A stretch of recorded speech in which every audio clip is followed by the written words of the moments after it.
I would recommend Rogers TV and the volunteering aspect to other people because it gives you more opportunity to learn what you might like to do. You're able to gain a lot of experience in being able to learn cameras, being able to learn audio, replay, switcher. You have a lot of options and opportunity set out for you with Rogers.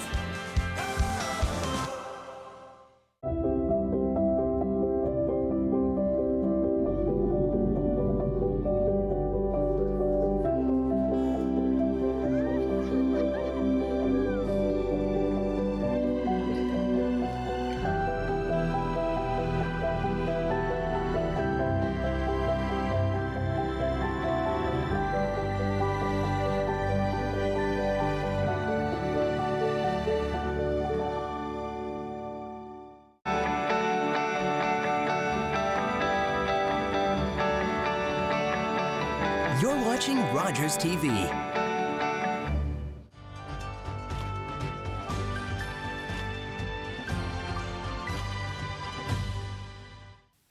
Welcome to the local campaign, Elgin-Middlesex-London Candidates Debate. I'm your host, Dan Reith.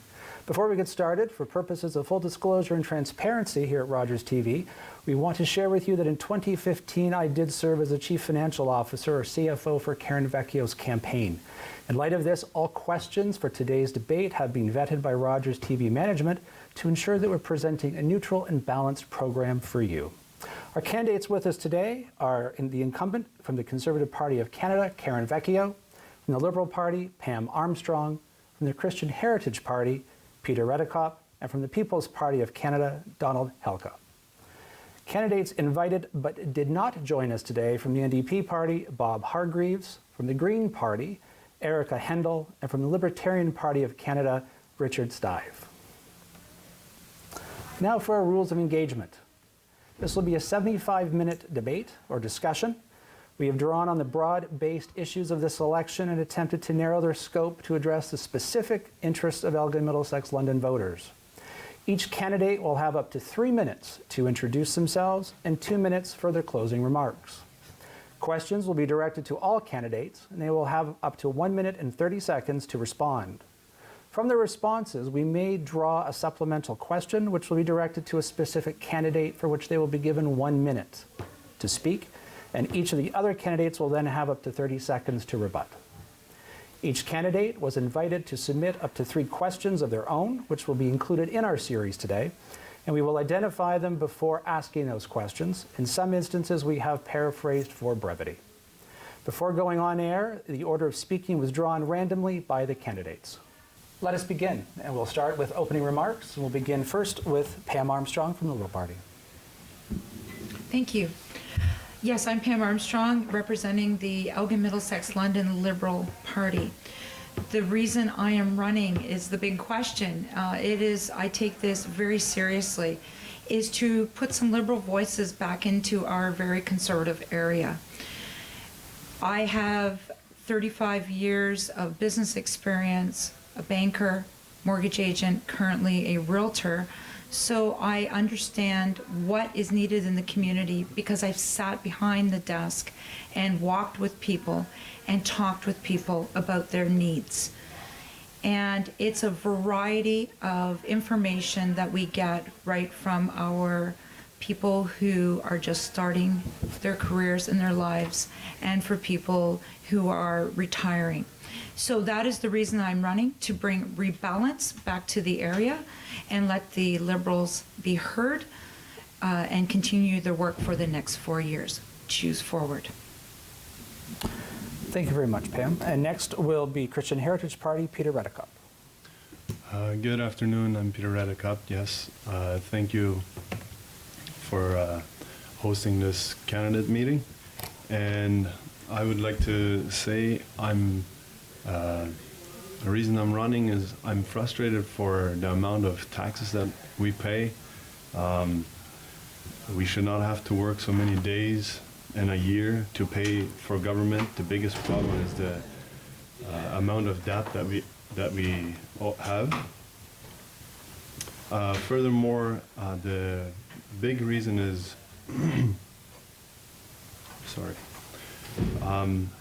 For life, family, and freedom is why I'm really running. I've often asked myself the question, what could be more important than life? And every human being is made in the image of God and our Creator. The right to life is the first most important of all human rights. Without life, none of our other rights have any meaning. The CHP is the only federal party committed to protecting innocent human life from conception until natural death. A nation's treatment of its most vulnerable citizens is a measure of its humanity. Canada has, over the last 40 years, become increasingly callous toward our youngest, weakest, and oldest citizens. Our nation must regain respect for the value of each human life. The taking of one human life for the inconvenience of another through abortion of youth or euthanasia must end. So that's my introduction. Thank you.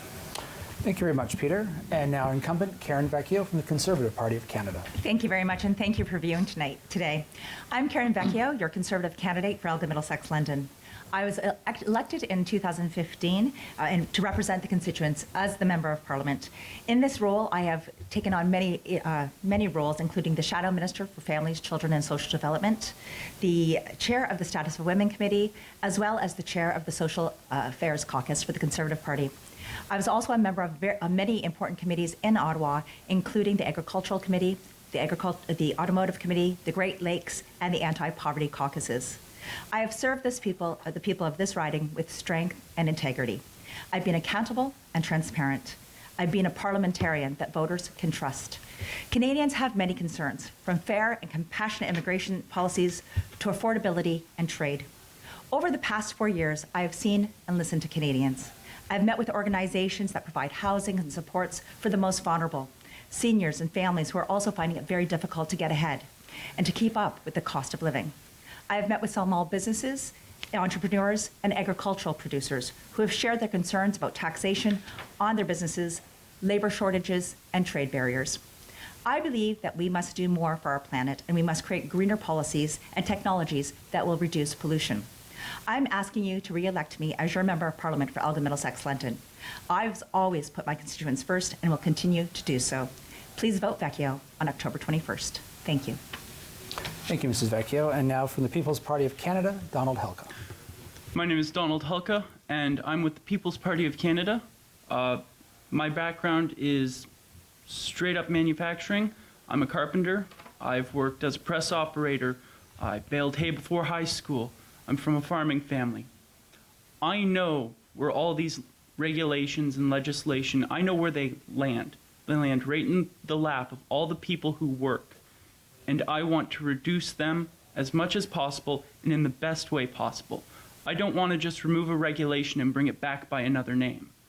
That is why I am running for the People's Party of Canada for federal MP, because I want to remove legislation that is a hindrance to people that are just trying to get by. Thank you. Thank you, Mr. Helka. Now we'll move on to a first basket of questions, which I'm calling general information questions. In my research for the program today, considerable similarities amongst all the parties' platforms were very evident. What is your party's unique breakout position that will cause voters to choose your party over another? And we'll begin with Pam Armstrong. Thank you. Again, with my training in business and real estate, the problem that we have is we don't have affordable housing or enough affordable housing, and we don't have properties to help the first-time buyers. As part of being a Liberal, back in the day, I chose the Liberal Party because of the programs they offered myself, my husband, and my family to move forward. We do have a national housing strategy that is on board, and we do have small business programs. Sorry for that stumble there, but we will have small business programs to help all Canadians at all levels. So I think that's what breaks us apart from the other parties. Thank you.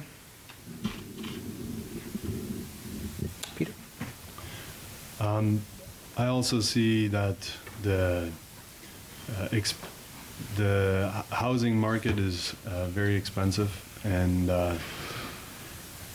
for people to be able to afford them, I'm also, the CHP has a great tax plan, I guess it would be a bit of a new plan for, it's called the fair tax, and in my opinion, that's what we need. We need to lower taxes for everyone with a fair tax where it would be new items that would be taxed. Everyone would decide how much tax to pay, and that way businesses could invest, create more jobs, and that way I also see where we need to step in, and we need to make sure that we don't have so much foreign investment. That's what is really making everything expensive, in my opinion. Thank you. Thank you, Mr. Redekop. Mrs. Vecchio. Thank you very much. Throughout the Conservative platform, we focus on affordability for all Canadians, whether you're a senior, a mother, a father, a student, whether you're a new business owner or a veteran, or have been in Canada for many, many years, or you've been an agricultural producer. What we have found is that the cost of living has increased substantially over these past 4 years. The cost of housing has risen dramatically over these last 4 years, and we are finding affordability to be a very huge issue for all Canadians. One of the biggest things that we're going to do is put the money back into the pockets of Canadians, let them decide what their needs are as well. We recognize the differences from across this country, whether in the north part of Canada or the southern part of Canada, or from the east to west coast. Everybody is having challenges being able to afford the necessities of life. And this is something, as the Conservative Party of Canada, we'll be putting more money back in your pockets and making things more affordable. Thank you very much. Thank you, Mrs. Vecchio. Mr. Helka. Thank you. What sets my party, the People's Party, apart from all the others is that we want to put Canadians first, and we want to do it in what we believe is the best way possible. We want to scrap the CRTC. We want to eliminate supply management and phase it out. We want to do things, not add legislation on top of an already political quagmire. We want to remove. And that, I believe, is what really separates the PPC from all other parties.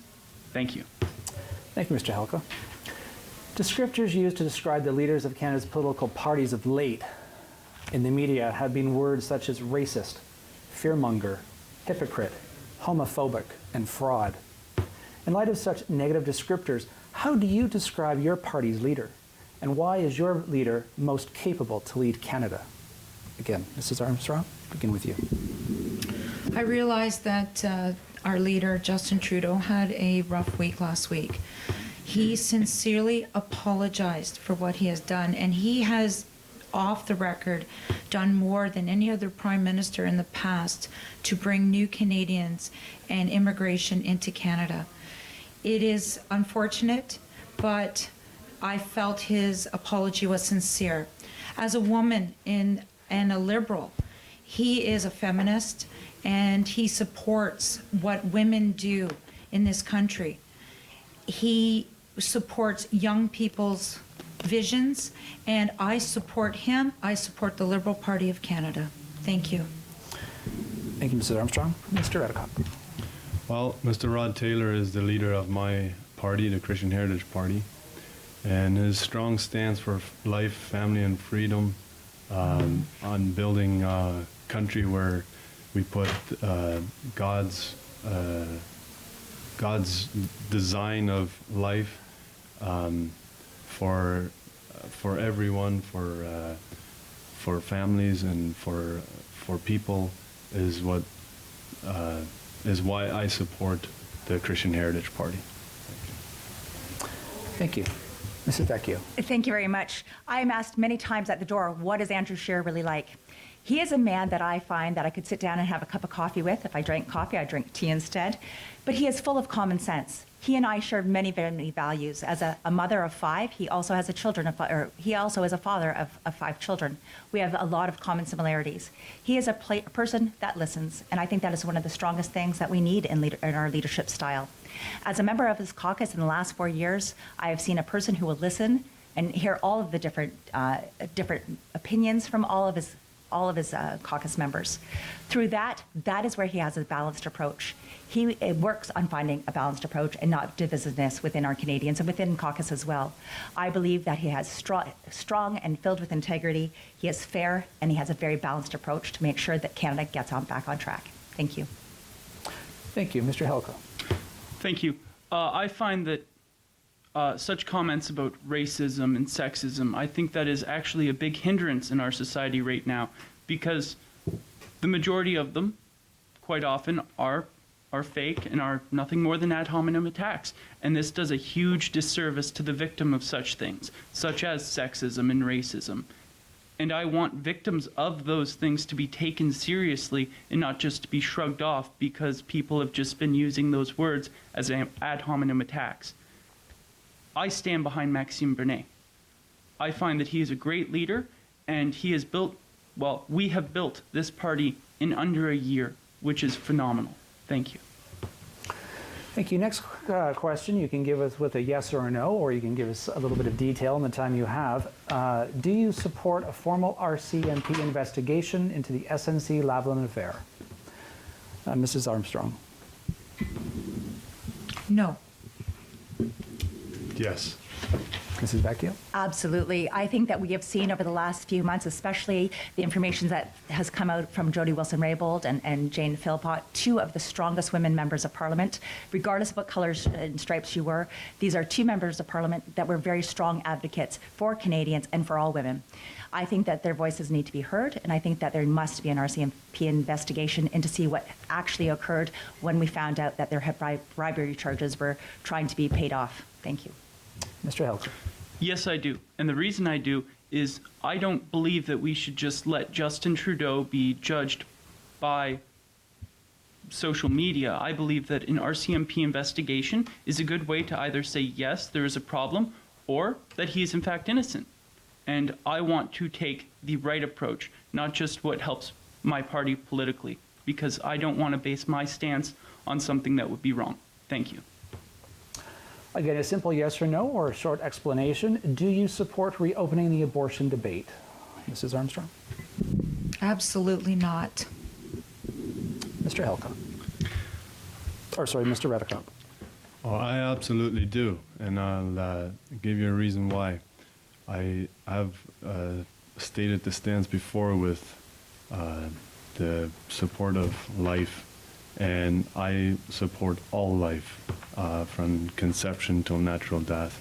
And that's why I think, when you just think about it, we have 100,000 babies aborted every year, approximately 100,000 babies aborted every year. And we could have less immigration, and we could have a lot of our own people. So I absolutely do. Thank you. Mrs. Vecchio? No, I do not. And Mr. Helka? I cannot speak for my whole party. I'm indifferent to the abortion debate right now. I have not put enough time into researching it. If my party does, then I will obviously have to discuss that.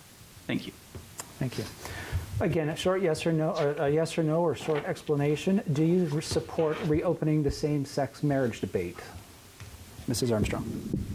Absolutely not. I have friends who are members of the LGBTQ community. Love is love. They pay taxes. As Pierre Trudeau said, this state has no business in the bedrooms of the nation. So no. Thank you. Mr. Redicott. Yes, I do. Mrs. Vecchio? No, I do not. As a strong advocate for the LGBTQ+ community, I believe that this issue has found its place and that Canadians accept this, and I'm very happy with the decision that has been made. And Mr. Helka? No, I do not, nor does my party. We are very, very firm on the grounds of personal liberty and freedom. Thank you. Next question. Voter apathy is very common today at all levels of government. What are you going to do, or what are you doing, not your party, but what are you doing to connect with voters aged 18 to 24 to encourage them to exercise their right to vote? Mrs. Armstrong. I've always encouraged my children to vote. They're adults. And what I have done is talk to people. I'm actually going to go to a couple schools and talk to people, not about the Liberal Party, but about voting. It's important that we protect our democracy, and I tell them, pick the platform that is important to you. Pick the items that are important to you. We need to realize that, yes, social media exists, but in order to take action, as I spoke to a young lady yesterday in Elmer, is take a petition, take it to your MP or your MPP, and work with them and find out how you can move your agenda forward. That will get people involved with their community and government. Thank you. Thank you. Mr. Redekop.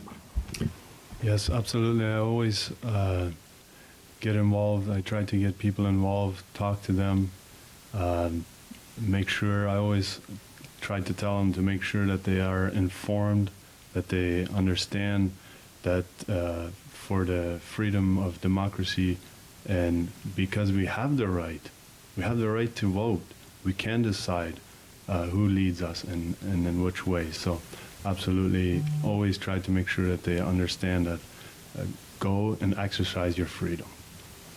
Thank you. Mrs. Vecchio. For me, politics has always started in the home, and so with being a proud mother of 5 children, all under the age of 25, politics is a very common thing that we discuss.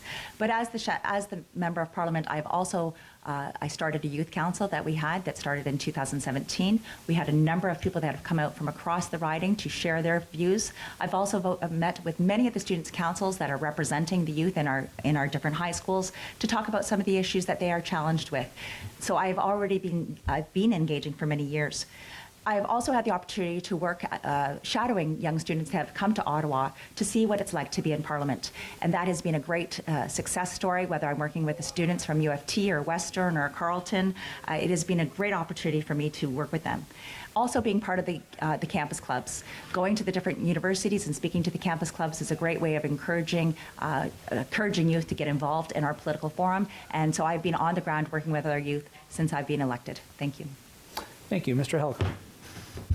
My party being a year and a few weeks old, we've been talking to everyone, not just youth, adults, everybody.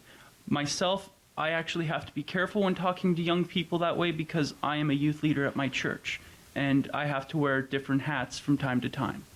Thank you. Thank you. Next group of questions we'll be going into will be covering the topics of diversity and inclusion. First question. Canadians were recently stunned by the revelation and multiple images of our Prime Minister Justin Trudeau in blackface. This sparked a national conversation on systemic racism in Canada. In your opinion, does systemic racism exist in Canada? And if elected, specifically, what will you do to make a meaningful difference? Mrs. Armstrong. As I said earlier, our Prime Minister sincerely apologized. This issue was about 18 years old, and we have evolved. He has evolved. I'm sure all of us have evolved. It's a maturity issue. We know that actions speak louder than words, and we also know that what we do today, we will move forward with the issues, including minorities, LGBTQ2 communities, and youth, and people of all diverse cultures. So it is important, and again, as I said, he has made his apologies and has evolved, and I accept that, and I will work with the caucus and Parliament to move the agenda of equal for every Canadian. Thank you. Mr. Redekop. Well, I personally think a 29-year-old drama teacher would have known the difference, what problems he could have caused and what hurt. But on the question is, CHP stands for equality for all Canadians. That's it. Thank you. Thank you. Mrs. Vecchio. Thank you very much. To begin with this question, when people ask me at the door, do I believe that Justin Trudeau is a racist? I would say no. Do I believe that Justin Trudeau has good judgment? I would say no as well. I think that we saw very poor judgment multiple times, and this is something that shows the privilege there as well, recognizing that there has been racism throughout our country for several years, and that once in a while, if you're not in the community, you do not understand how that infringes upon other people's rights. So I believe that racism is definitely an issue that we need to deal with. I believe diversity can be our strength, but what we have done lately has made it a key issue for divisiveness instead. Thank you, Mr. Helka. Thank you. I understand that Justin Trudeau has apologized for his actions of wearing blackface. For me, one of the larger problems is that the week before he spent it defaming the Conservative Party leader Andrew Scheer for tweets from the past. Both actions are wrong. I hope this is realized that digging stuff up from people's past can be actually quite wrong. And as for systematic or systemic racism, I'd say that any forced diversity quotas for anything would be a form of systemic racism. And I think that if there is any systems in our government that are racist, they should be rooted out. They should be gone. Thank you. Thank you. The Trudeau government has done much to support the LGBTQ2+ community. Faye Johnstone in the Canada's National Observer opinion column on March 27th of this year wrote a piece entitled, "Trudeau Liberals Haven't Delivered the Change LGBTQ2+ Communities Need." And I quote and paraphrase her with one area she points to is the LGBTQ2 youth are plagued by terrifying rates of bullying, suicide, and homelessness. She declares, "It is time to move inclusion beyond the rhetoric and into perceptible improvements. Despite our belief in Canada as an inclusive and accepting country, LGBTQ2+ communities are struggling to survive in a society still steeped in homophobia and transphobia." My question to you is, if elected, specifically what steps will you take to make Elgin-Middlesex-London a better place for the LGBTQ2+ communities beyond simply marching in a parade? Mrs. Armstrong. I work with people from all stripes. And I realize that, again, it leads back to that racism issue and that non-accepting sexism issue. Some parents can't accept when their child has come out of the closet, so to speak. I would think that we're beyond that, but apparently in some areas we are not. My family has supported, and my daughter has supported in the schools, the Straight Gay Alliance, and we need to keep that open. I know in Alberta there's been talks of removing that or letting parents know. Kids of all backgrounds need a safe space where they can talk to about who they are and what they are. And that is my support, is not to roll back any rights. Thank you. Thank you. Mr. Redicott. Well, I have to take the stance of my party, and we stand firm that we would not like to, we don't want to see the LGBT agenda being driven in schools. We would simply like to have kids being taught math, science, literature, and history, so that they can, when they grow up, that they can decide for themselves later that we would like to protect them from the agenda. Thank you. Thank you. Mrs. Vecchio. Thanks very much for the question. And I've had the opportunity to work with Faye Johnston in my position, and she is a very strong-willed woman who has done an excellent job for her community. Part of the job that I've had has been a liaison for the Conservative caucus, and I have had the opportunity not only to walk in pride parades, but also to meet with many organizations, including in Kitchener, the OK to Be Me group, which is a group of youth that are all part of the community. Some are transgender, some are lesbian and gay, some are queer, and the fact is that is a safe space where they get to learn. But it's a great place for me to get to go there and to listen to them speak freely. It has been a fantastic opportunity for for me. But at the same time, I've spoken to other organizations that are pride organizations across this great country who have said that in the last 4 years, the hope that they had for the growing equality has not taken the route that they felt would under the Liberal government. Places like in Kelowna, where they're not seeing that type of support they expected. I was proud to be part of the national apology that was made to the men and women in uniform, as well as our RSAMP, and that allowed me to speak to many women and men who are part of the LGBTQ community and also build those strong alliances. I've worked locally with the Rainbow Alliance and most recently with our Grand Marshal of the London Pride Parade, as well as many organizations across Canada to talk about what are some of the barriers that people from this community continue to have. And that is going to be my job, to continue to make sure that we have a forward path so that there is equality for all here in Canada. Thank you. Mr. Helka. Yes, I think I believe in fairness and equality for all. I think that if we single out people that are part of the LGBTQ community, that we are doing them a disservice and making their situation worse. Such things as Bill C-16, which single people out that now they have to stand against more bullying and harassment.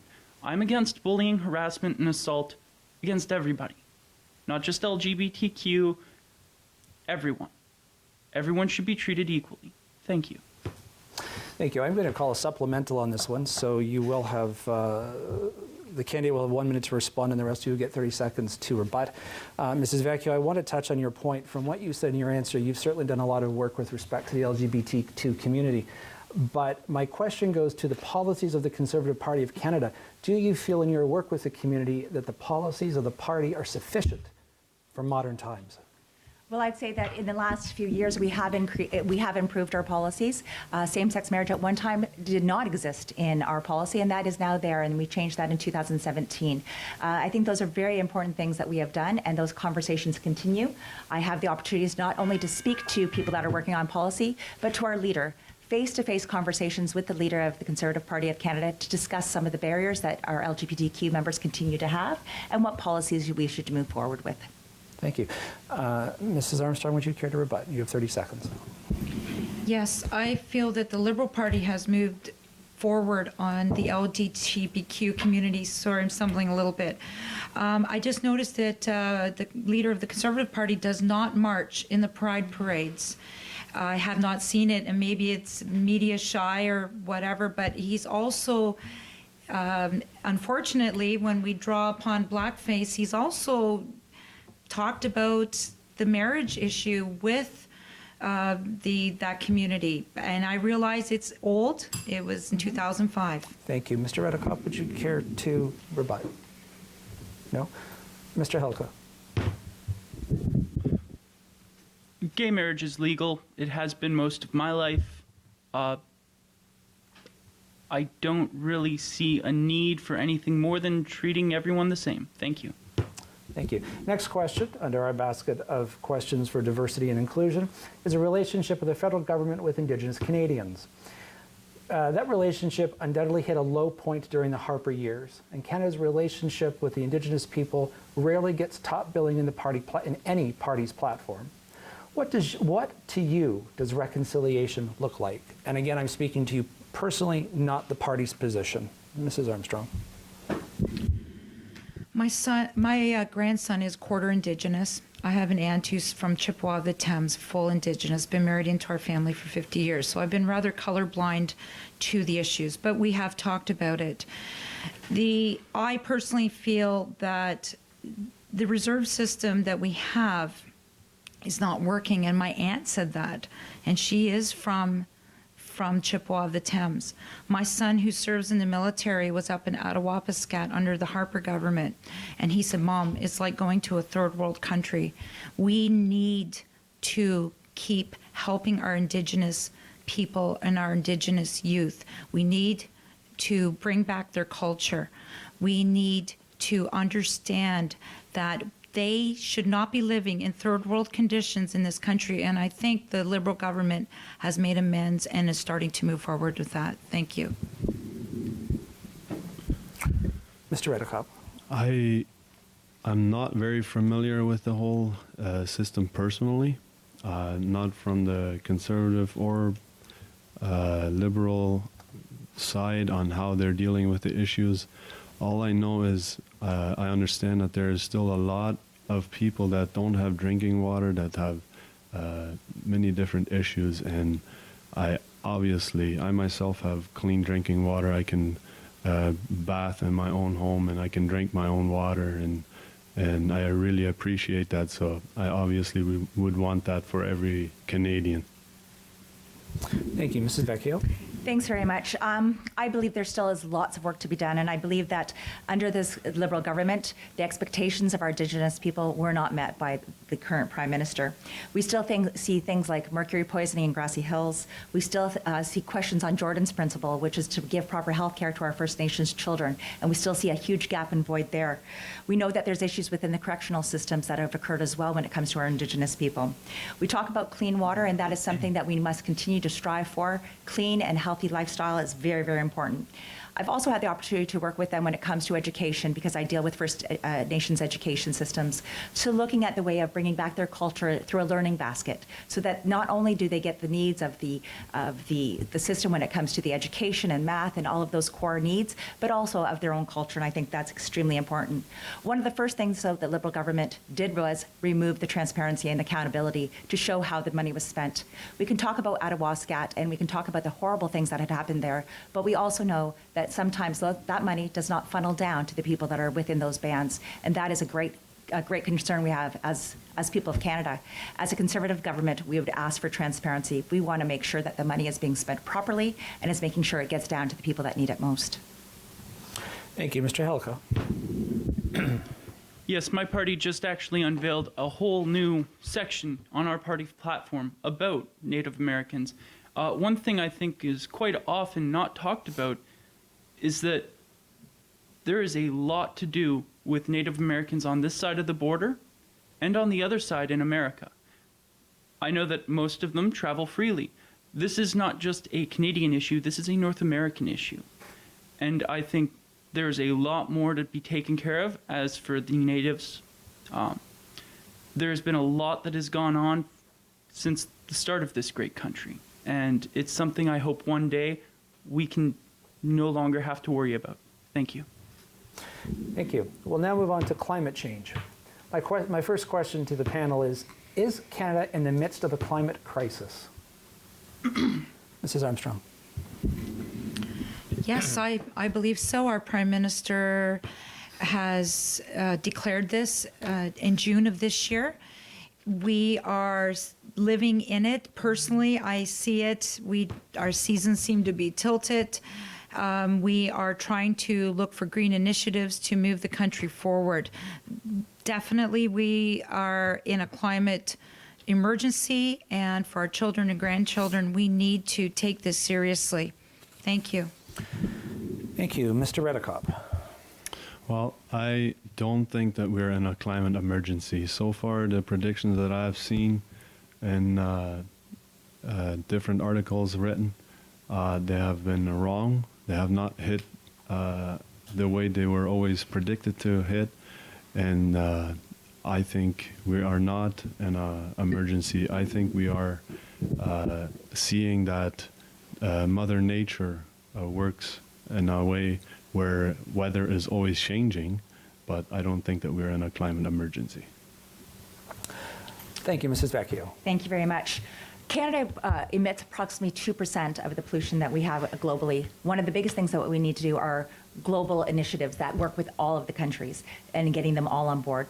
It is unfair to place a carbon tax on Canadians at 5% or higher, or you're seeing the cost of gasoline going up, when we know to our partners to the south that everything does not apply a carbon tax, so it starts to make us uncompetitive. I believe that we do need to do something for our climate. We do need to make sure that there are greener technologies.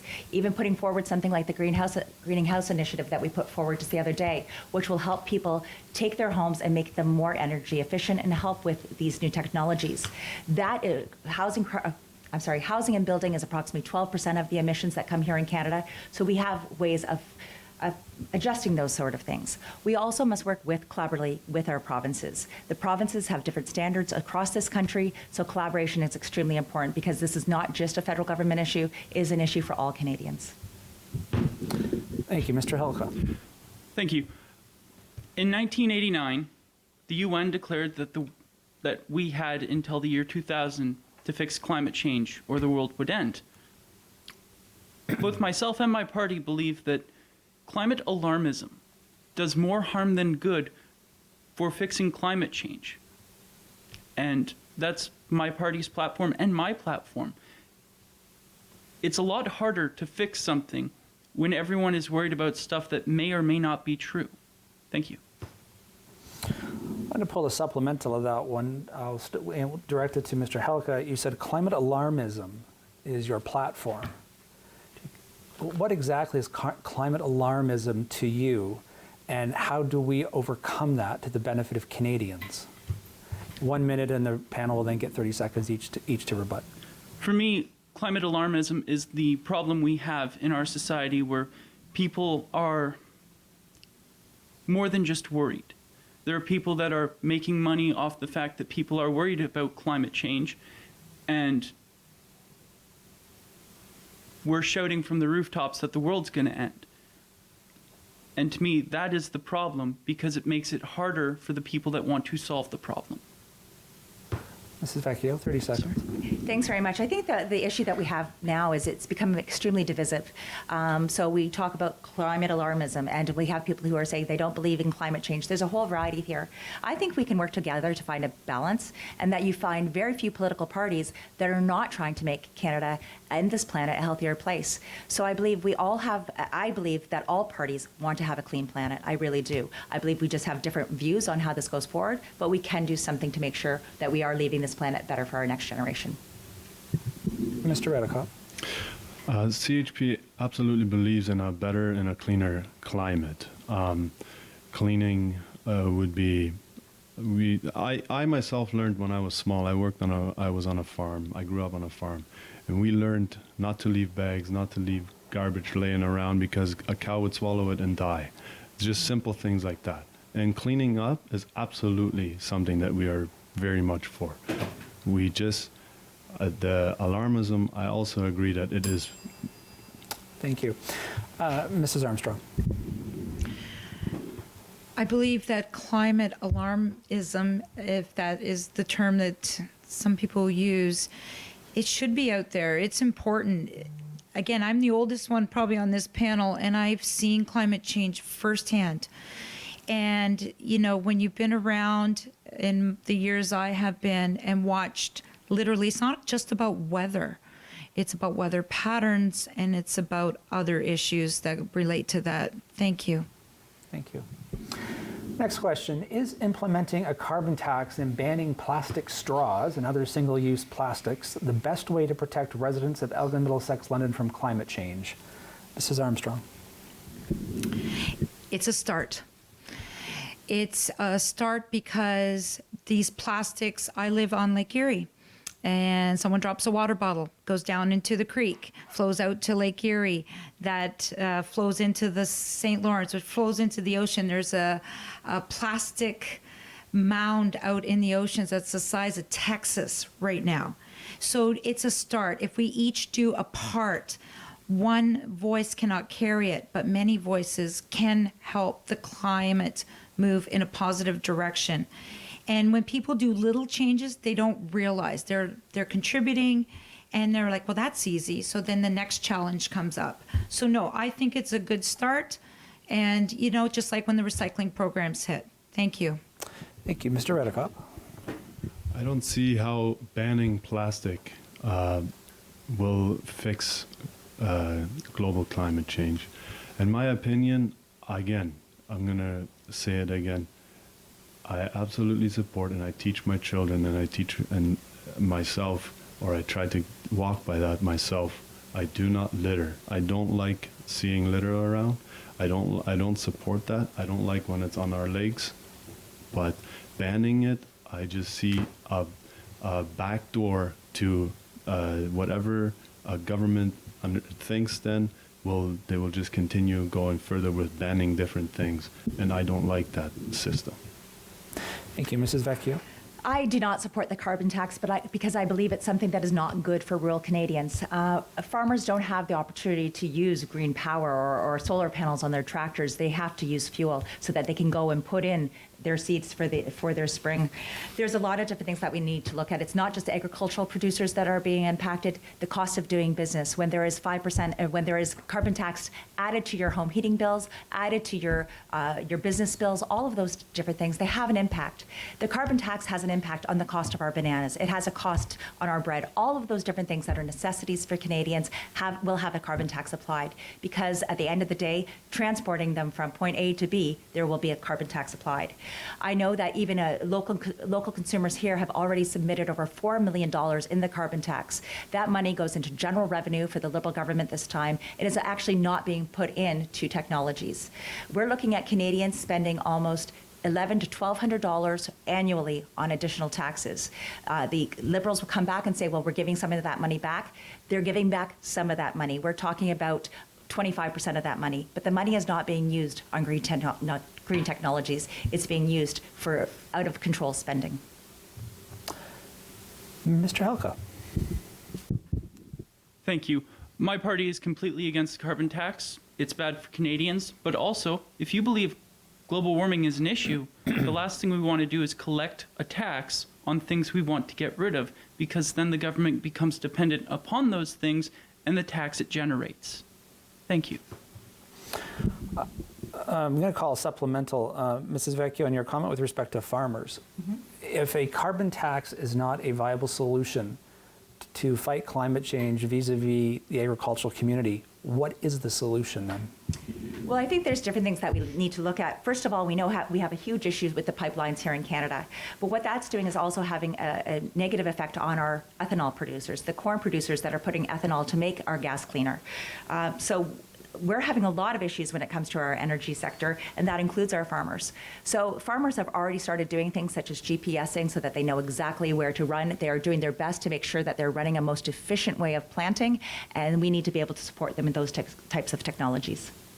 Thank you. 30-second rebut. Mrs. Armstrong. Yes, actually, the carbon tax is exempt for farmers. I did look into that. So if they're running tractor and machinery on the farms until new technology is present, the carbon tax is exempt on income tax for the farmers. Also, the carbon tax helps us to change and adapt to new products. And again, we are now seeing more flex fuel vehicles, and we are starting to look at more viable vehicles such as electric vehicles. Thank you. Mr. Redicott. Well, I would, I'm really also, I would like to see investments in technology to make things cleaner. I absolutely would support that. Our party does as well. One thing that I brought up yesterday, and I will say it again, is I would like to see that we work on pesticides and how they're being used, because those are man-made chemicals that are being used and how they're... Thank you. Mr. Helka. Yes, I don't believe that we should have a carbon tax at all. However, the carbon tax break for farmers is only farmers that have a certain amount of acreage, which is actually not a lot of farmers. Thank you. I'm going to call a supplemental again because on Mrs. Armstrong's rebut, I saw Mrs. Vecchio shaking her head, so this might get us into an exciting conversation here. Mrs. Armstrong, you said that the carbon tax is exempt for farmers, so farmers are exempt from carbon tax, was your point. So do you want to speak to that further, and then we'll let the panel rebut for 30 seconds. You have 1 minute, please. Yes, because I've worked on accounts, I've been away from it just a little bit, of course, selling real estate and working in that market. But I have talked to financial planners, and I've talked to our agricultural area of the Liberal Party. For farm equipment on the farm, it is exempt. For delivering, my husband drives truck for a living. At this point, there is no exemption. So as soon as you leave the farm, there is no exemption.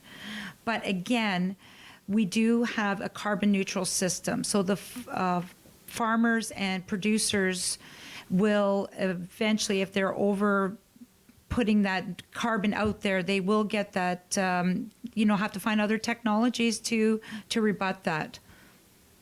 Thank you. Mr. Redekop, did you want to add anything? No? Mrs. Vecchio. This is just a bureaucratic nightmare when we talk about it. We do know that it applies to, in some situations, to farmers, and other situations it does not apply. When I spoke to the people that deliver the fuel to our farmers, they're the ones submitting $4 million in carbon tax. So it is impacting our farmers. They do have a lot of jobs to do, not only putting the seeds in the fields, but many other jobs that they must do. They must heat those barns. They must do all of those different things. They are not exempt. There is not a full exemption for farmers, and it is piecemeal. Thank you. Mr. Halka, did you have anything to add or rebut? Essentially just reiterating what I had said before about how this only affects farmers that have a certain amount of acreage. Thank you. Okay. Next question under climate change is, how do we reconcile the federal government being a leader in climate change initiatives when it owns a pipeline? If the intent of the purchase is to prevent its development, then is that the most prudent way to spend $4.5 billion of taxpayers' money? Mrs. Armstrong. That is a tough question. I'm not going to deny that. It took us 3 generations to get to this point of a climate emergency, and it's going to take a generation probably to get out. People don't realize, even my eyeglasses are made of petroleum. Petroleum comes from the ground, and Alberta's crude oil is a big part of our economy, and we hear it on the news as well. I don't have an answer for it completely, but we still need to remember other parts of the country to keep the country moving. And to me, a pipeline is still a safer way than by trains or any other method of transportation to move that to market. Thank you. Mr. Redekop. I have also wondered a lot about that, how when they are completely moving to a clean or at least saying that's going to be a complete clean climate. And I often wonder what kind of just a tax grab it is. I personally, I don't understand it either. I think we need to be very careful. I think we need to, when we're mining, we are stewards of the earth, so we need to be very careful in how we do it, and we need to understand the technology that we need to use and different things. We need to upgrade that and however we do it, but I think we can do mining because God put that on this earth for us to use. So. Thank you. Mrs. Vecchio. I believe in ethical extraction of our oil and getting it to markets. One of the biggest things that we need to do are have pipelines that go from east to west and west to east. We don't see that, and we saw the Energy East Corridor canceled under this current government. The Kinder Morgan, TMX, all of these things have had major complications, if not canceled entirely.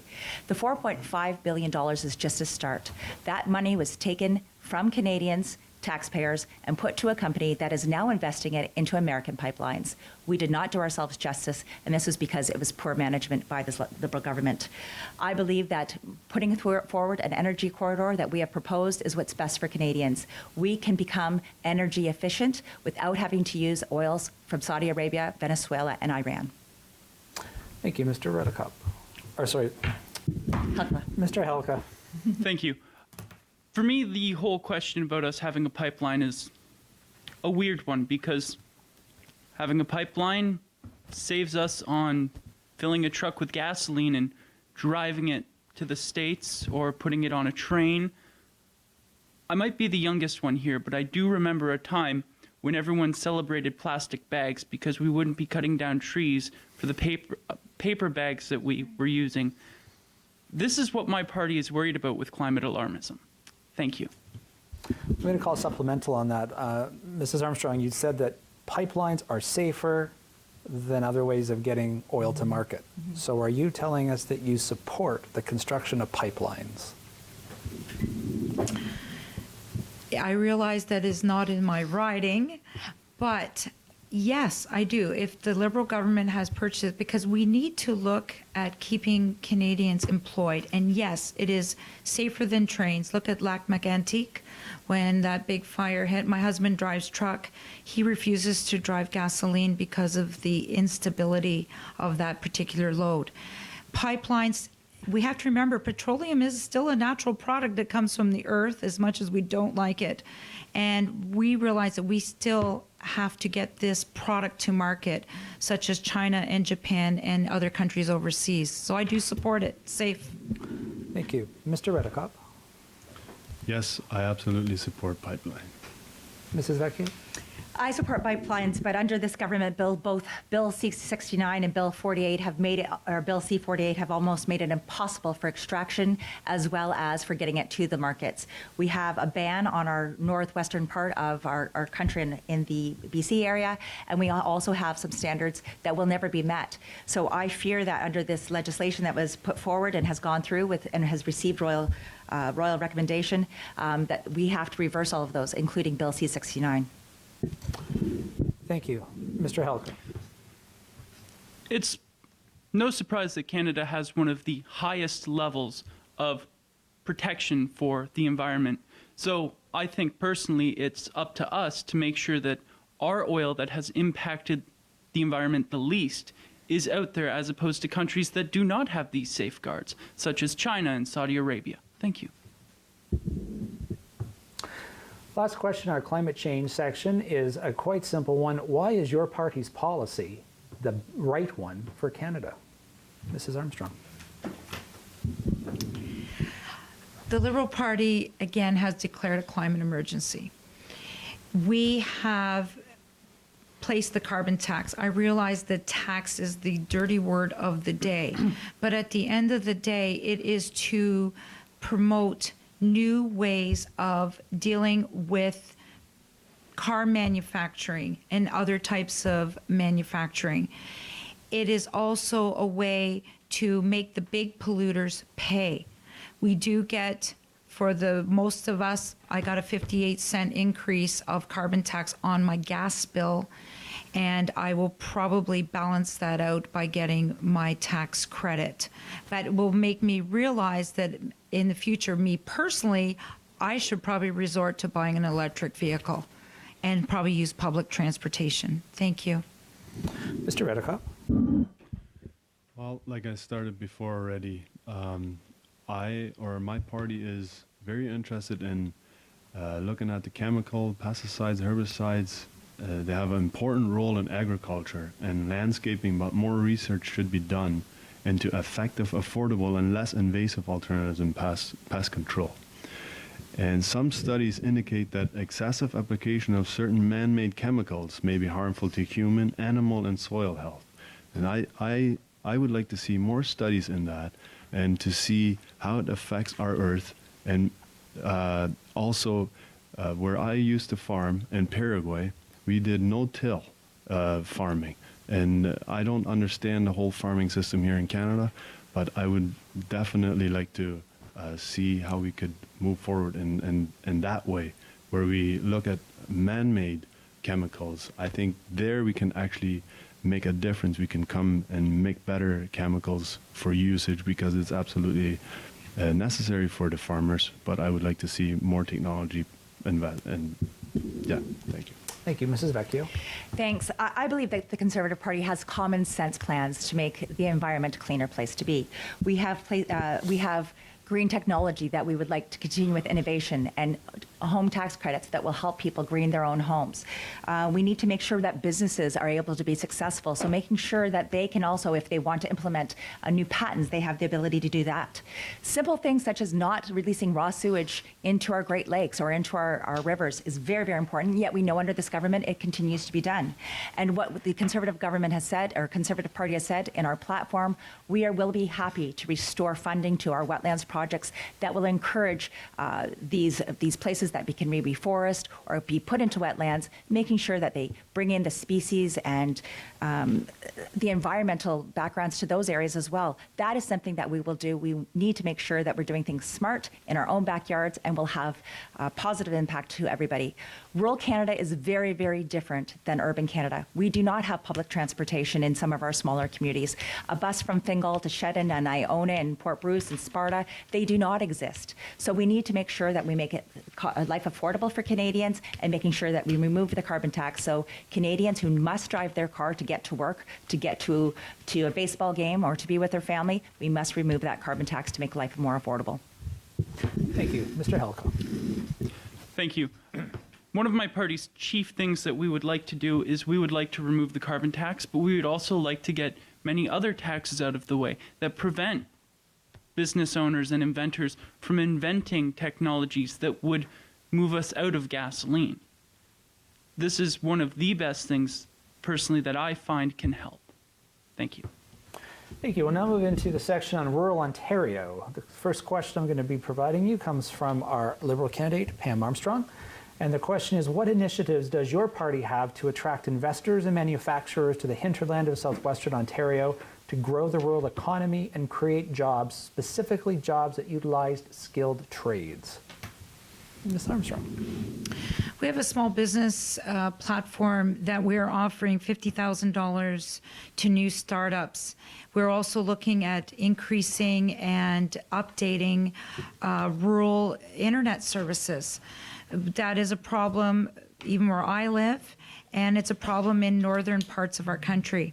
So with infrastructure in place, meaning internet services and $50,000 startups for new businesses, and attracting new technologies such as windmills and geothermal systems and the solar panel systems that we see in rural Ontario, these are the initiatives that the Liberal government has put forward to bring skilled labor back to the area. Thank you. Thank you. Mr. Redekop. CHP has our infrastructure and improvement loans. These are loans at low to no interest rates to rebuild and build our infrastructure. They would be paid from the bank for a specific purpose and repaid with the money used for repayment withdrawn from circulation to control inflation.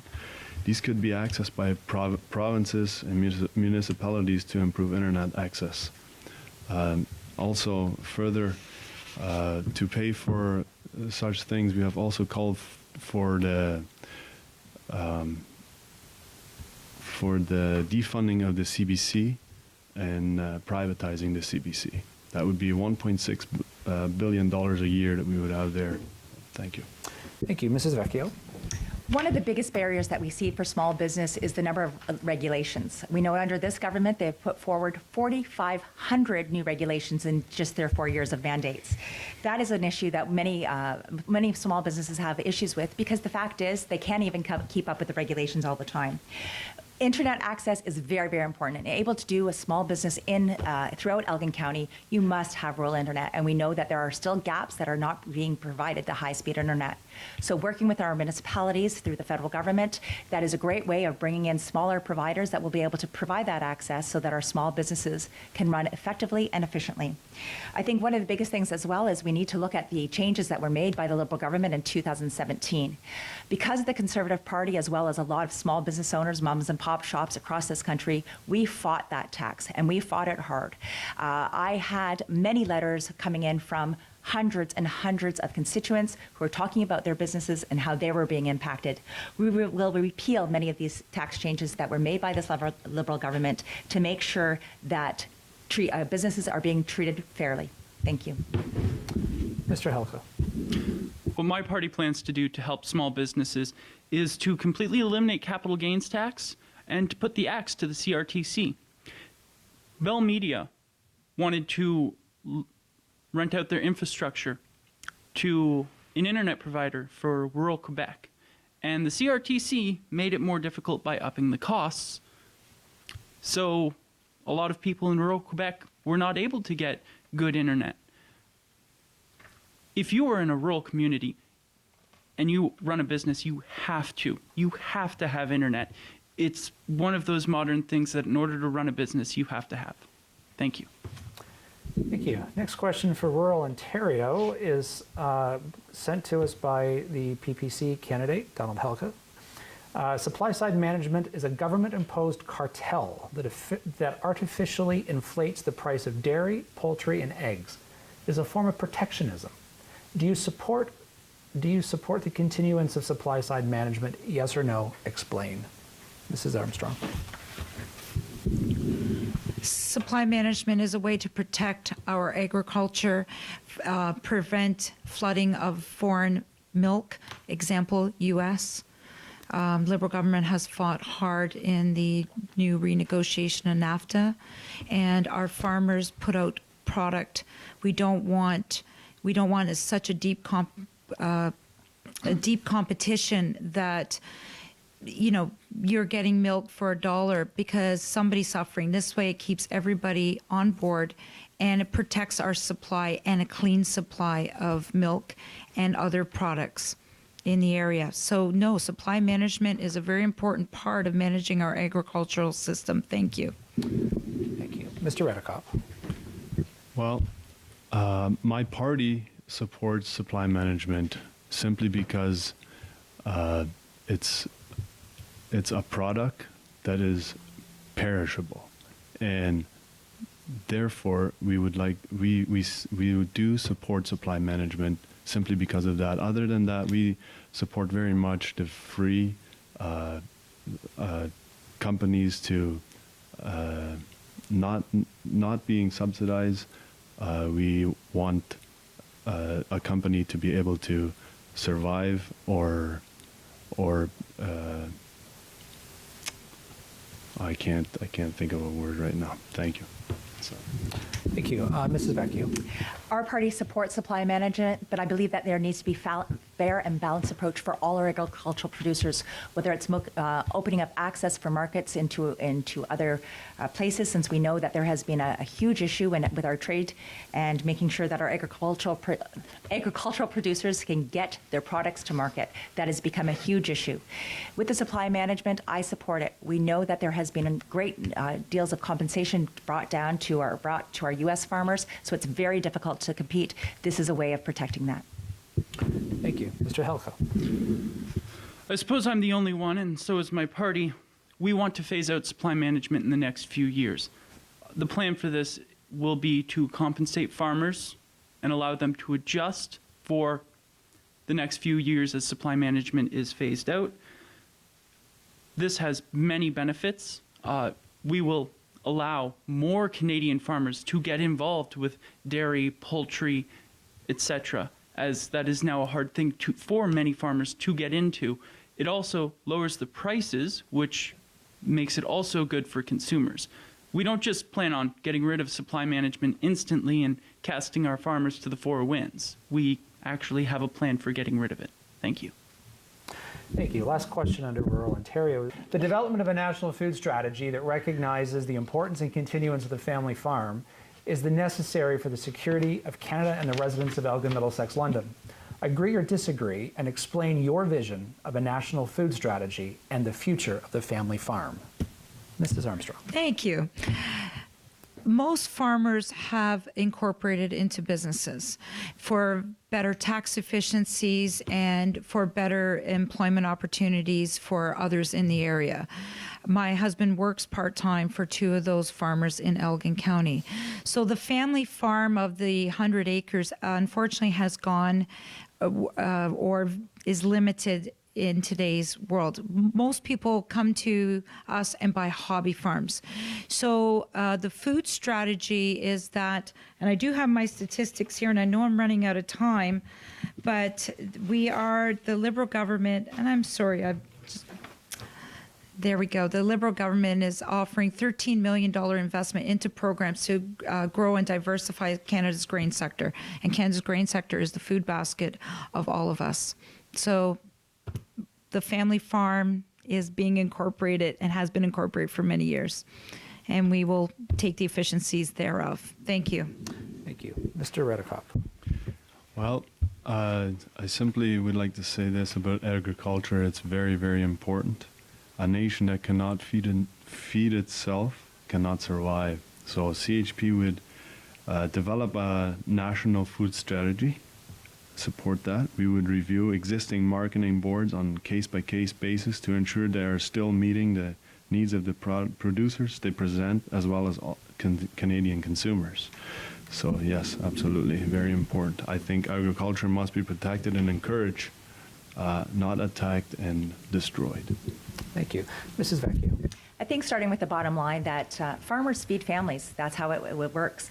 We live in a very compassionate community that works on a lot of programs to help those people who are more vulnerable. One of the industries that we have here is a place called Harvest Bowl. It's where they're working with farmers to make the ability to feed families and to feed those who are less fortunate and not able to put nutritious meals in their children's bellies every single day. We need to support these types of organizations, and we need to support innovation that we can make sure that the food that is being put to waste is actually put back into the bellies of our Canadian families that need it most. I believe that we need to support our families and we need to support our farmers, and that there is something that we can do here in Canada to make sure that all Canadians are fed. Meanwhile, we can help the rest of the people around the world as well. Mr. Helka. Thank you. My party has a very strong stance on personal liberty and personal responsibility. Whenever I was at my Nana and Papa's, it's an old farm family. They had a cold storage that was just full of produce. Farmers know what they're doing. They've been doing this for quite a long time. And I think if there is any plan for maintaining all of this, farmers would have to be involved. They would have to be consulted. Thank you. Thank you. We'll move on to housing. A simple yes or no. Are we facing a housing crisis in Canada? Yes. Mr. Reddicock? Yes. Mrs. Vecchio? Yes. And Mr. Helka? Absolutely. How do you define affordable housing in Elgin-Middlesex-London? And by that, what is your definition of affordable rent and affordable purchase price? Mrs. Armstrong? I live with this every day, and it's tough. The average house price in St. Thomas is $324,000. The average house price in London is $358,000. Rent in London starts at $1,000 for a one-bedroom apartment, and the vacancy rate is less than 1%. The Liberal Party will be introducing in the next 4 years the National Housing Strategy to bring affordable housing to Canadians based on a case-by-case basis and their income. We need this. I live this. I feel sorry and sad for the folks and I'm able to help, but I'm hoping with the National Housing Strategy, with 50% increase in rental units and places like Habitat for Humanity that helps build homes for first-time buyers and the first-time home buying programs, that we can help house more Canadians and give them a sense of dignity and home. Thank you. Thank you. Mr. Reddicock? Well, a CHP government would take steps to reduce foreign ownership. I talked about this before, of Canadian homes, businesses, and farms. This would help to lower housing costs. We would also take steps to strengthen the family unit, reduce divorce and broken homes, restore a sense of hope and purpose to young people, and make stay-at-home parenting more affordable. Now, this is easier said than done, to be sure, but let's at least acknowledge that when a family breaks up, it causes a new pressure in the housing market. Promotion of traditional marriage for the long term should be promoted as an ideal instead of alternative lifestyles. Mrs. Vecchio? Across this country, we have seen prices of housing just skyrocket. Over the last 4 years, we have seen the price of housing in the Vancouver, Victoria area hit over $1 million for an average sale price. And I can't say that that is actually the value of those homes. We've seen this from coast to coast, whether you're in New Brunswick or whether you're in Yellowknife. We have seen the cost of housing just rise exponentially, and it's been quite a crisis. When we talk about affordable housing, there's so many parts to the housing continuum, starting off with the shelters and working right up to the market values for the homes. And part of the issue is we have bubbles in each of those areas. We have people that are stuck in our shelters who are not able to get out because they cannot find those subsidized homes. Those people who are in those subsidized homes that would like to move forward to get into the affordable housing that can't find those.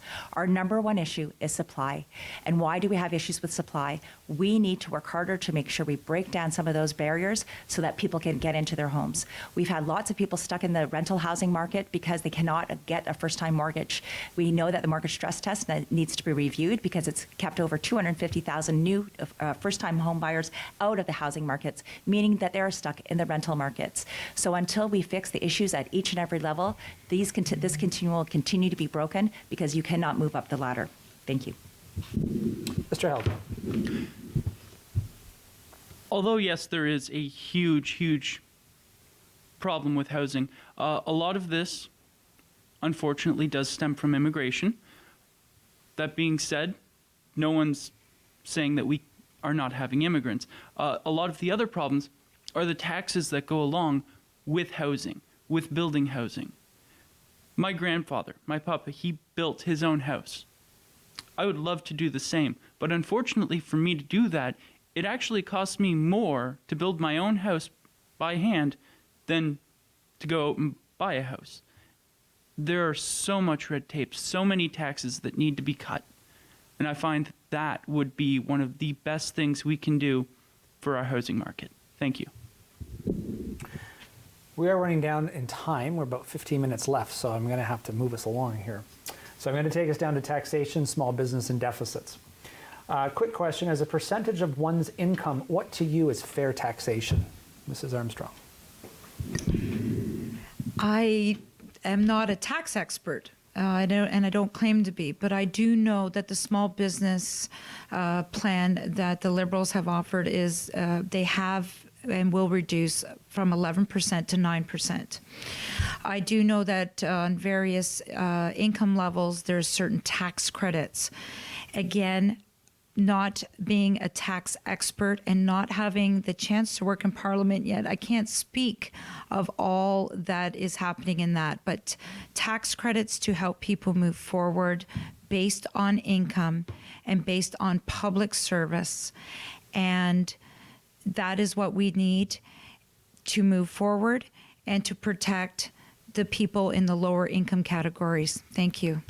Thank you. Mr. Redekop. Well, I talked a little bit about this before, about the CHP has a fair tax all across the board. They would cut all income tax, all the different taxes, and there would be one fair tax all across the board for businesses. It would be a lot more simple. They would have, a person would not have a paycheck tax. I think you understand what I'm saying with when I say the cutting of the income tax. And just in that line, we have a fair tax all across the board. Thank you. Mrs. Vecchio? Thanks very much. I think there are things that you need to look at, such as the age credit that we have put forward for seniors. The Conservative Party has indicated that we'll increase that by another $1,000. This is means tested, so it means that anyone who is a senior making less than $20,000 will not be paying federal income tax. We also have to have important programs such as we do, like the working income tax benefit, that at this time, with some increases done by the Liberal government, it allows people who are working and with their working income to receive almost $20,000 in tax-free income earning. That's very, very important things to do. We need to make sure that we incentivize people to work, and by making sure that they're not taxed and making sure that opportunities first are there for them, that's what we should be doing. What we have seen in the last 4 years is we know that 1% of the population, the 1% that we speak of, they're actually paying less taxes than they did under the previous government. And we see a lot of these cuts that are being made, but one thing that we would do is have a universal tax cut, meaning the first stage of your income tax would be reduced from 15% to 13.75%. That will save money for all Canadians. Thank you, Mr. Helka. My party's plan, which I strongly agree with, is to take our current tax setup and make it for anyone making under $15,000 at a tax rate of 0, anyone making over $15,001 up to $100,000 will be at a tax rate of 15%, and anyone making over $100,001 will be taxed at a rate of 20%. I'm also all for scrapping capital gains tax. Thank you. Trying to decide which question to ask you next, because I got some really good ones here. I'm gonna cut you back to 30 seconds for your answers now, so we can get some more questions in as we're running low on time. Wealth redistribution through taxation has been a federal policy that has been used for many years, yet it has not solved the issue of poverty in Canada and or improved the quality of life for all Canadians. Tell me if you support wealth redistribution through taxation, and if so, why? Mrs. Anderson. Armstrong. Armstrong. The Liberal government has already started with that wealth redistribution by taxing the top tiers. I'm talking about $1 million earners or more, the 1%, and has moved that down to people in need, such as the child tax benefit increase, which lifted 300,000 children out of poverty. They've also reused that money and redistributed to seniors by increasing the guaranteed income supplement of $1,000 a year. So yes, I support it, and I hope we continue with it, because everybody needs to pay their fair share, including large corporations. Thank you. Mr. Redekop. Well, I would like to just add a little bit to what I said before. The fair tax that the CHP is putting forward would be a tax on purchases, not on income. All purchases of goods and service finished products would be subject to this tax, likely about 15 to 18%. The good news is that there would be no tax on income, so most Canadians would have 20 to 30% more money to spend and save or invest. Thank you, Mrs. Vecchio. You're absolutely correct. Wealth redistribution has been occurring for years, and we have not seen the impact that people do expect from it. As I indicated, in the last 4 years, those earning in that 1%, the higher wage earners, have actually paid less taxes under this government. I believe that there should be fair tax rates. So people who are at that 13.75%, we should make sure that when they are working, that they are not losing benefits out because of this. So that's why we need to have an Opportunities Act that we had put forward under Pierre Poilievre, things that help people to work. That is very, very important that we do that. I believe that having a scaled system that we currently do does work, although I know that under the finances of Canada, there are so many tax rules, it's hard to know which is which. We need to have benefits and tax credits that help those who cannot help themselves, and we need to also benefit those parents that need help along the way as well. Thank you, Mr. Halko. Thank you. I think one of the things that we do have to keep in mind is that there are a lot of companies out there, such as, take for instance, Amazon in the United States, in New York. Amazon doesn't pay any taxes because they fled overseas. We need to make sure that we don't tax corporations so heavily that they'll just flee the country, and then we're collecting no tax on them. I think that's something that needs to be heavily considered when we are laying out taxes. Thank you. We'll move into healthcare. Simple yes or no. Do you support the introduction of a hybrid healthcare program which would include private healthcare and public healthcare, giving citizens a choice? Mrs. Armstrong. No. I don't understand it well enough to answer. Okay. I would need to see the data, and I have not seen a platform on that. Mr. Halko. It's something I personally would definitely love to take a look at, but I currently could not make a decision on that, as my party, I don't believe, has a platform for that. Thank you. Okay. National Farmer Care Plan, good, bad, and if your party supports it, exactly how will it be funded? Mrs. Armstrong. It is good. I am not sure how it will be funded. That's something the Liberal government is going to look into, but we will find out. But again, I support it, and we will see where it goes. Mr. Redekop? I do not support it, but my party has, as far as I understand, does not either, although they have lots of questions on what kind of medical would be supported, or how it would be, what kind of medication would be covered under that, I should say perfectly, because a lot of people would like to have coverage under, they would like to have natural products. So therefore, we would have many questions on what kind of products would be covered under the healthcare. Mrs. Vecchio. The Parliamentary Budget Officer has just released in the last 48 hours, the Green Party, looking at what the cost of a universal pharmacare program would be like. Very, very similar to that of the other parties, including the Liberal Party. The cost of that program would be $27 billion a year. We know that the Liberal Party has put forward $6 billion, so it doesn't even touch where we need to be. But at the same time, over 92% of Canadians do have some form of pharmacare included, whether it's private benefits or benefits that they have through their workplace employers or public benefits. We need to be very, very cautious with that, and that is something that I think as our government would do, we would look at that gap to see how we can address it. Mr. Halka. Thank you. It's both a party belief and my personal belief that we need to tax people less so that affording such pharmaceuticals is not as hard. Thank you. So if you could tell our viewers why your party's health care plan is best for Canada. Mrs. Armstrong. I realize that the National Health Care Act puts money or gives money to the provinces, and then the provinces distributes it the way they see fit.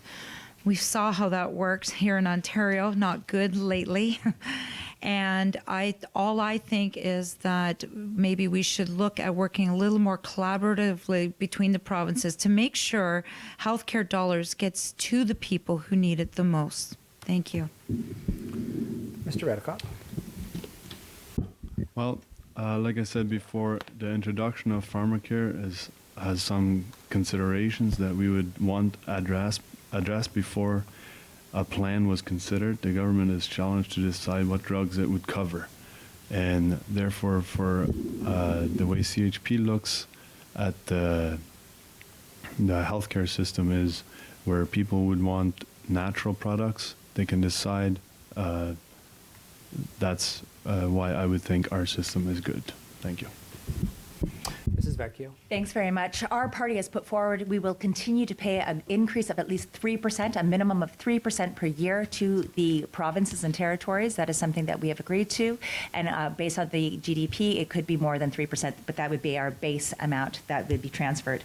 We need to also look at the fact that we have had out-of-control spending provincially. So some of the things that we have seen at the provincial level is because of out-of-control spending, something that I think all Canadians should be very, very cautious of.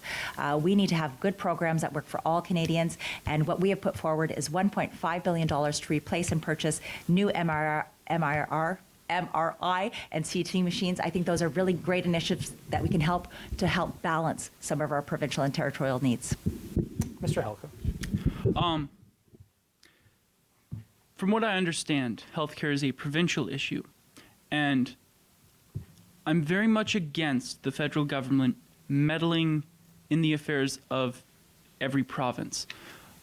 I believe that just like as in healthcare, we need to do no harm, I believe is a Hippocratic oath. My party is only a federal party. We do not have a People's Party of Ontario or Quebec, so it's very hard for me to say what our healthcare policy would look like. Thank you. We are down to a minute for our last question. So we'll be quick on this one. We'll go to immigration, and I'm going to ask a simple question. Do you support termination of the Safe Third Country Agreement? Yes or no? Mrs. Armstrong. No. Mr. Redicott. Yes. Mrs. Vecchio. We need to close the loophole, so keep it there, but close the loophole.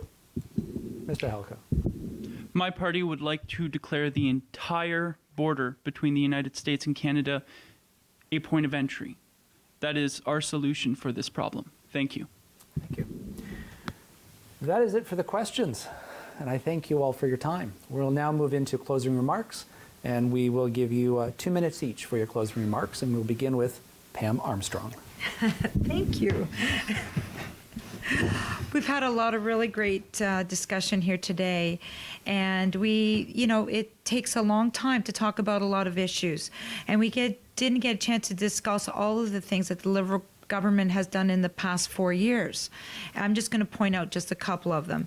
1.1 million new jobs since 2015, and actually the figures came out last month that I think it was 81,000 jobs in the month of August alone.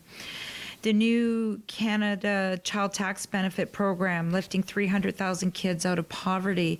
That's huge. It's helping all our young and vulnerable, especially lower income people, get their kids to have the same level of care that they need that the other kids have. Returned eligibility of the OAS and the GIS back to 65 after Stephen Harper raised it to 67. And we have a lot of money in infrastructure in the EML. Remember, Doug Ford didn't share all of his plans during the election. Ours are being rolled out every day. So on October 21st, you have a choice to make. Do you choose to move forward and build on promises we have kept in the first 4 years, or do you want to risk everything and move backwards under a Conservative government? We do need rebalance in the area. We have a blue Conservative voice right across from federal to municipal. And I think bringing a red voice and red Liberal values back will rebalance and probably get more work done. So I ask for you to support and elect me as your representative in Ottawa on October 21st. Thank you. Thank you, Mrs. Armstrong and Mr. Redekop. Well, first of all, I would like to say thank you very much for the opportunity for us to share our platform, and thank you to Rogers TV, and also for the very fair questions, I gotta say. I would like to say one thing, recognize that I would like to congratulate Elgin County and St. Thomas on the hospice announcement. That is very exciting for the CHP. I don't know if we can take full credit for it, but I mean, I'm just thankful for hospice announcement. On October 21st, I would like to ask everyone to vote for life, family, and freedom. Thank you. Thank you. Mrs. Vecchio. Thank you very much, and thank you to Rogers TV and to Dan for hosting today's event. The biggest strength I have is about collaboration and being able to work with others. I've had the opportunity to work with our wardens and our mayor, along with our MPP and our regional outreach people, to make sure that we're growing our community in the right way and in the right direction. Those strengths are also taken to Parliament. As the Chair of Status of Women, I have dealt with many different views and have always worked to find a fair and balanced approach to doing so. We also find that in all of the other jobs that I've worked in my roles as the Status of Women Chair, as in Social Affairs Caucus, and in a variety of different things that I have done for this country and for the people of Elgin-Middlesex-London.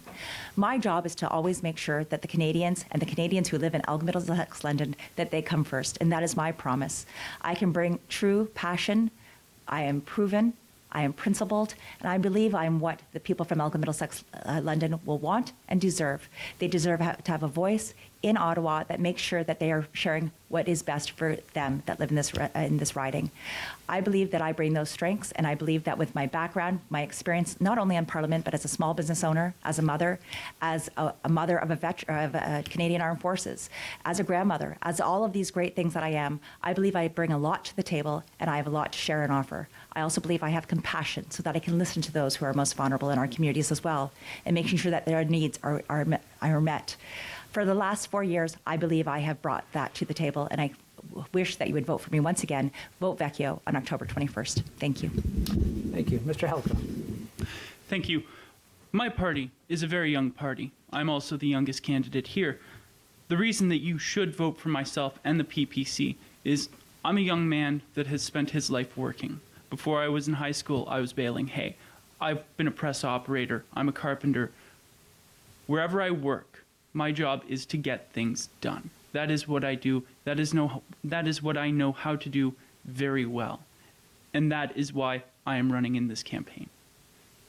Please vote for the PPC in this election. Thank you. Thank you. Just a quick recap. Our guests today are candidates for the federal election for Elgin-Middlesex-London. We have from the Liberal Party, Pam Armstrong. From the Christian Heritage Party, Peter Redekop. Incumbent from the Conservative Party, Karen Vecchio.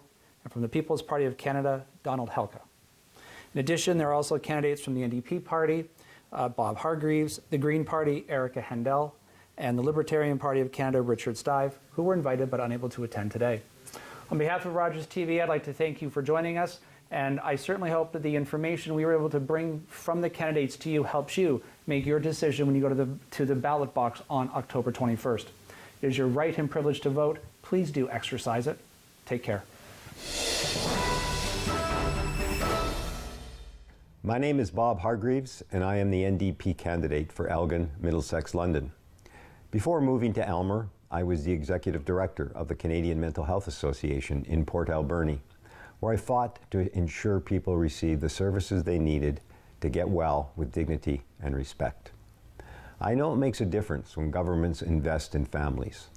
That's why I'm fighting to make life more affordable and more sustainable for hardworking Canadians. I'll work to deliver expanded healthcare, including pharmacare, and affordable housing, and tackle the climate crisis with a plan to create good jobs in a new green economy so that everyone can thrive. In Elgin-Middlesex-London, agriculture is the backbone of our economy, an incredible source of pride for our communities and a high-tech industry that depends on a talented and skilled workforce. It supports thousands of families. It keeps our rural communities strong, and it produces the fruits, vegetables, grains, dairy, eggs, and meat that our Canadian families count on. Food is at the heart of our homes, our communities, and our economy. But farmers and agricultural workers feel enormous pressure today. Not only do they have to contend with unpredictable weather, but they have had to put up with the consequences of devastating decisions by Liberal and Conservative governments. New Democrats are committed to fully protecting supply management and ensuring reciprocity in all trade negotiations, and supporting our supply managed sectors as they innovate and grow. We'll make sure that farmers are fully compensated for the losses they have incurred in Liberal and Conservative trade negotiations. To make it simpler for young people and women to get into agriculture and build a life on the farm, we'll work with the provinces to improve our training opportunities across the country and provide low-cost startup loans for new farmers. And we'll provide support for succession planning and end the unfair tax treatment of family farm transfers. This will make it easier for family farms to stay in the family.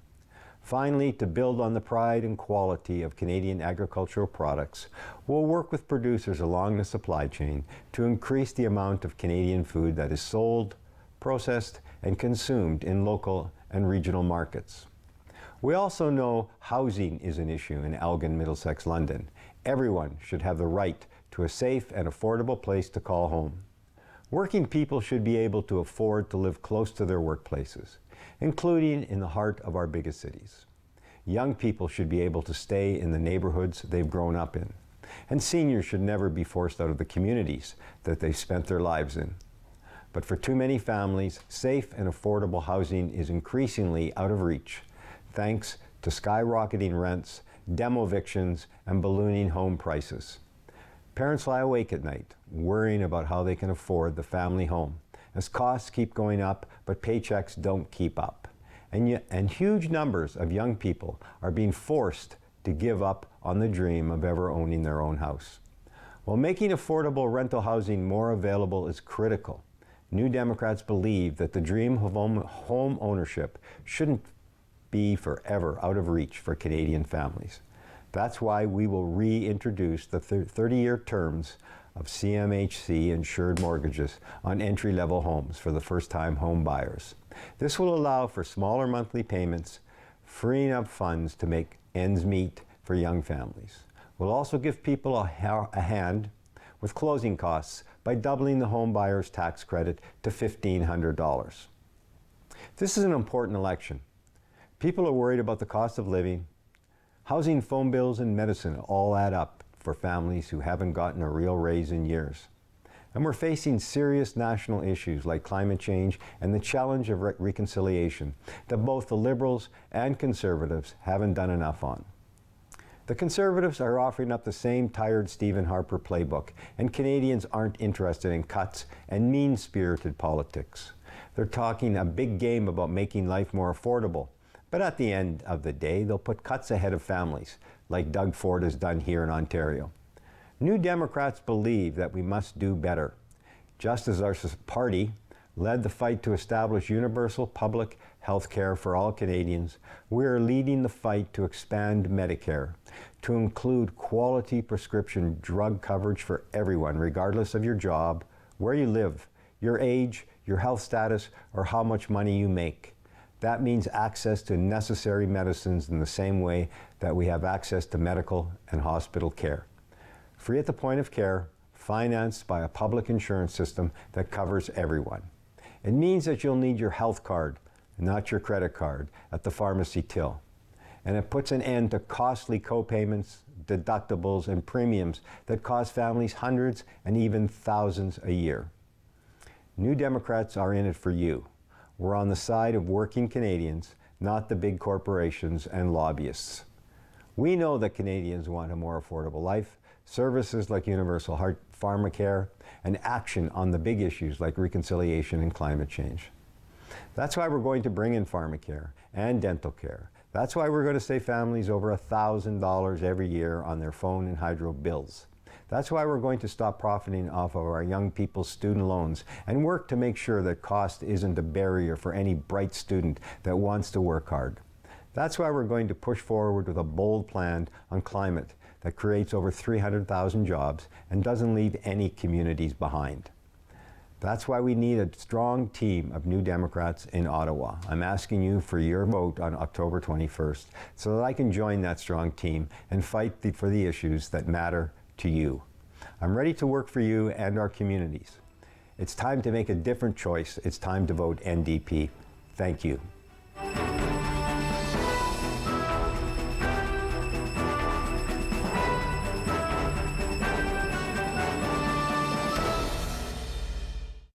Due to the length of the preceding program, we now join the regularly scheduled program already in progress.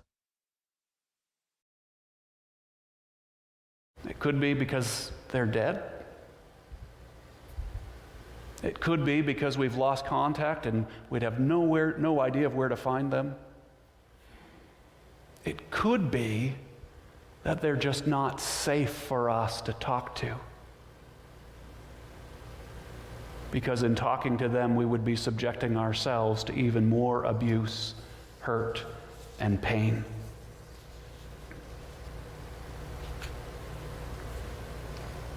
This is hard work. And it will take time. Forgiveness is a process. It may mean that we have to go and see a counselor.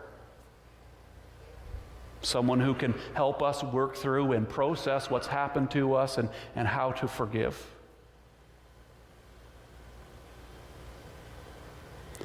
But ultimately, the only way that we can do this is if we learn to model our lives after Jesus and the grace and forgiveness that He has offered us. Because you see, the thing is that we need to realize is that none of us is perfect, that we have all made a mess of things and we have sinned greatly against God. We have failed to love Him with all that we are, but yet God loves us anyways. And He forgives our sins through Jesus' death on the cross. He forgives our sins even though we don't deserve it.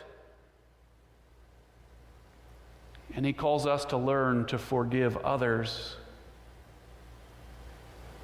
when they don't deserve forgiveness either. That's what God has done for us. And He calls us to do the same hard work of forgiving.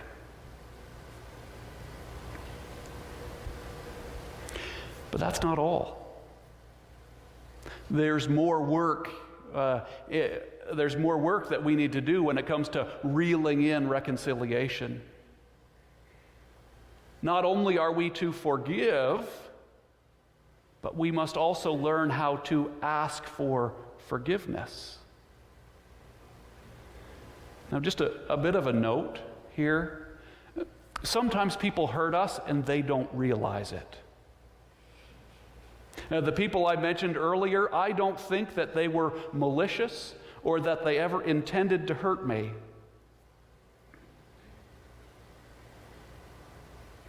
And so if we have hurt others and it's really bothering them and we don't know about it, they have a responsibility. They have a responsibility to either forgive us without talking to us, or they have a responsibility to come to us and then to have that conversation, and I would say a loving conversation that might go something like this. The other day when this happened, that really hurt me because I was really upset when you said so and so. But again, if we don't know that we've hurt someone, it's their responsibility to come to us. I mean, as a pastor, I can offend people off the pulpit. I can't call every single one of you every Tuesday and say, did anything I say upset you? So we have a responsibility to approach someone to say, hey, what you said really bothered me. And we have to do that one-on-one. Okay? Jesus lays that out in Matthew 18 when he says that we are to go and talk with them just between the two of you. Because the other thing that we have a tendency to do is that we're upset with someone and we go tell our friend and we say, you go tell them for me. Right? And so someone comes up, hey, did you know that so-and-so is really upset with you? Well, that doesn't work either. We have a responsibility to go and talk with a person if that's what we need to process that forgiveness. Now, on the flip side, if we have hurt someone and we know it, it's obvious to them and obvious to us because we had a big blow up, we had a big fight, we know we dropped some pretty nice insults, very artfully, but we know we hurt them. Or there's other issues, you get the idea. If we know that we have hurt someone, then we have a responsibility to talk with them. We have the responsibility then to initiate the reconciliation. Now, the faith walking process that I preached on a few years ago explains that reconciliation is more than just going up to someone and saying, you know what, I'm sorry. Because we do that a lot because it simplifies things. I'll just quick tell them I'm sorry, and then I'm good. Then everything's covered. But there's more steps to it than that. First, we need to go to the person and we need to recognize that we have hurt them. To say, you know what? I raised my voice. I yelled. I did some things that I shouldn't have. And then, two, before we apologize, it's important that we then ask them how our actions and our behaviors, how our words impacted them. Tell me how my behavior impacted you. And I shared before that I did this with my son one time, and he responded by saying, it felt like you didn't love me anymore.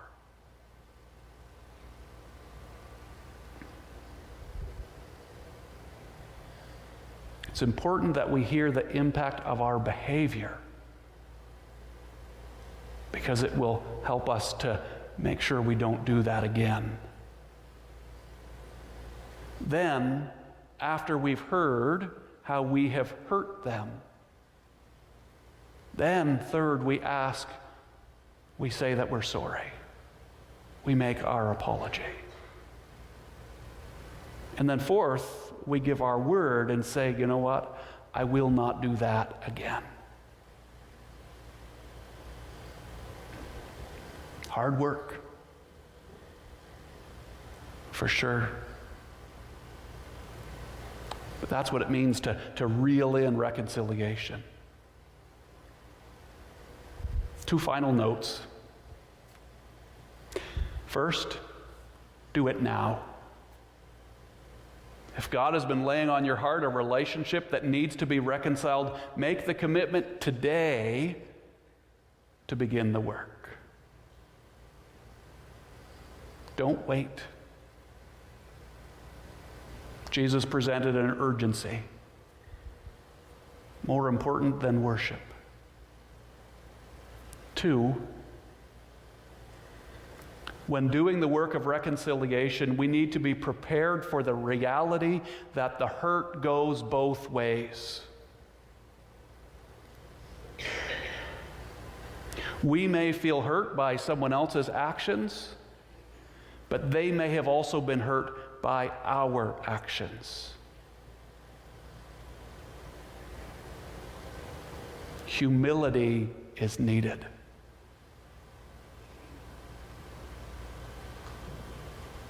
I don't think we can be part of the reconciliation process if we don't have humility.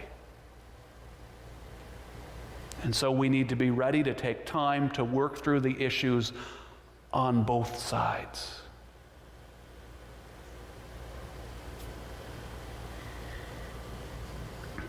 Cast out anger, reel in reconciliation. Now imagine the impact if all of us learned how to live that way. What would it look like in our families if we truly sought to be at peace with each other? What would it look like if we as a church worked through our differences this way? What would happen? I think that we would become models in our community and in the world for what a good, healthy relationship looks like. I think people would be drawn to us. More correctly, they would be drawn to Jesus Christ and His church. Because we would become the salt and light that Jesus calls us to be. We would be sharing the love of Jesus with everyone. So may we all learn to cast out anger and to reel in reconciliation. Let us pray. Lord, we come before you this day.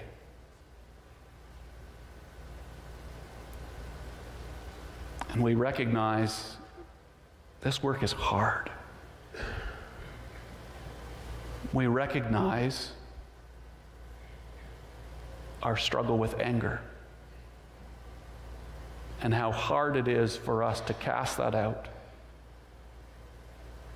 It is a sin that far too easily lives in our hearts. And so we confess that, Lord, and we ask that through the work and power of the Holy Spirit that you would help us to cast it out. But Lord, then you've also called us to reconciliation, to forgive and to ask for forgiveness.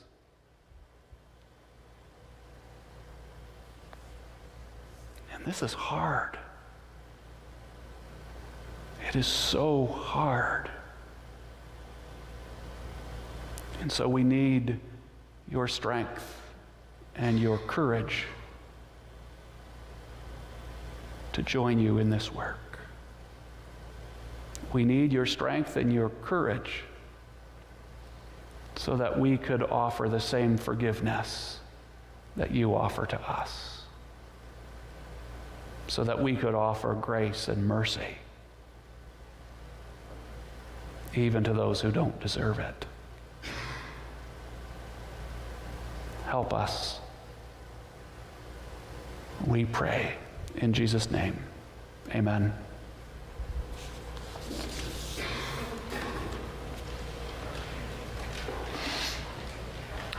invite you to stand now as we sing, "Let It Be Said of Us."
Cast out anger, reel in reconciliation.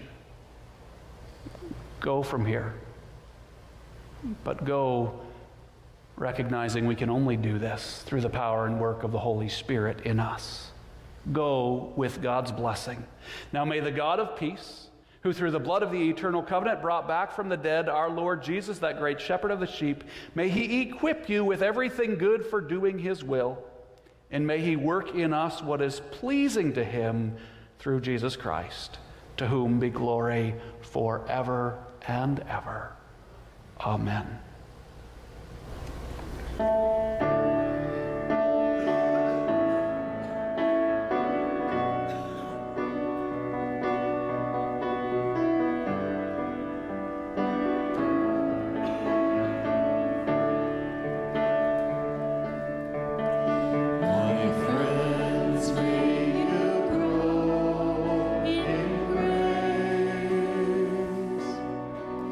And in the knowledge of